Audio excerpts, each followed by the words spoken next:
need 2 hands.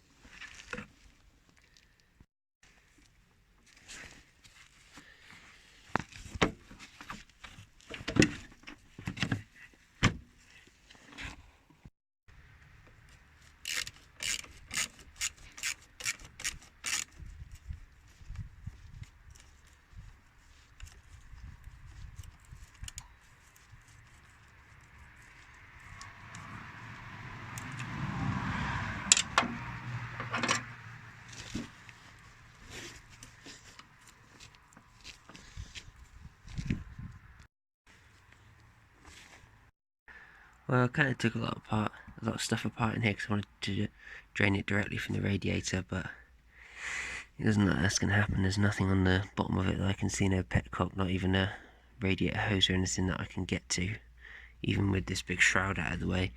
So I'm just going to disconnect it from the lower radiator hose that goes to the engine, which is not my preferred method because it's slightly higher than the radiator, so it won't totally drain out, but under the circumstances it's the best that I can do because I'm short on time, so I can't really keep looking. I've just got to put this back together and get underneath. Okay, so this is the lower radiator hose, very crusty.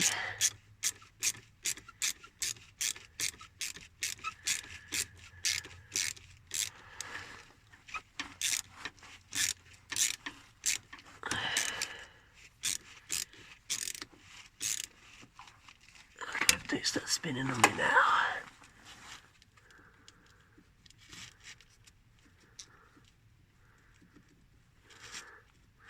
Not quite loose enough yet. I might need 2 hands to finish this off, so I can hold it with the one hand and undo it with the other. So you can see there,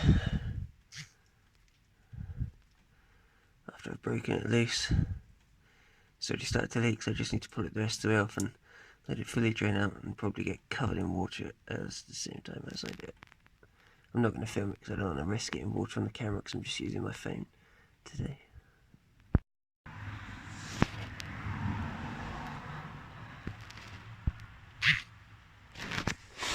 Okay then, so I'll try and capture the moment where it comes gushing out.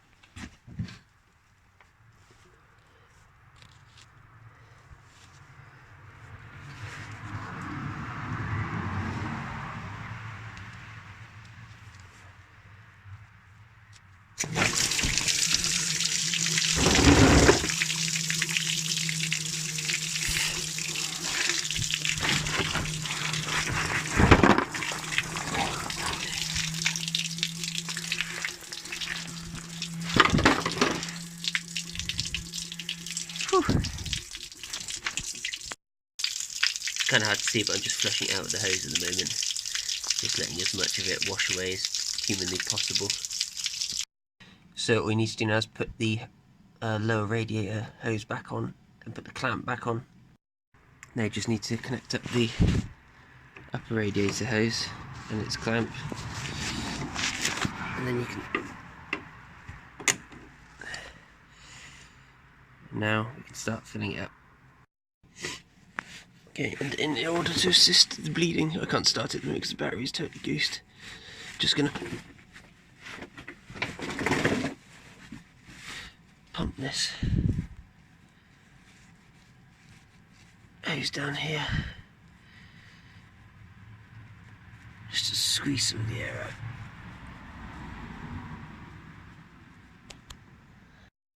So I've just filled my coolant reservoir right up to the top with the coolant. I think that these take about 10 litres in all, which is pretty much what I put in. I haven't bled the system yet because I can't start the car, so I can't run it through the heater matrix yet, so I've got a new battery. But for all intents and purposes, that is basically the next stage. You start the car, let it run, put the fans inside on maximum and turn the heat up to high, and then just let the engine run up to temperature.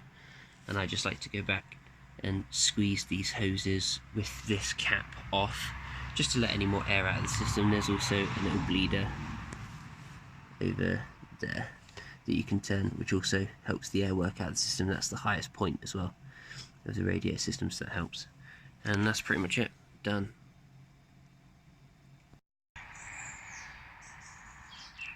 So I'm essentially done with the Jeep now. We've changed the coolant, done all the brake lines on it.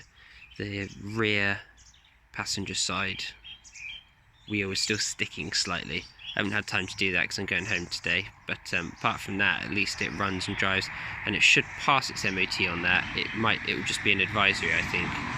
It just depends on how much it's sticking, because it needs to be within a certain tolerance to pass the MOT. But yeah, much work, little time.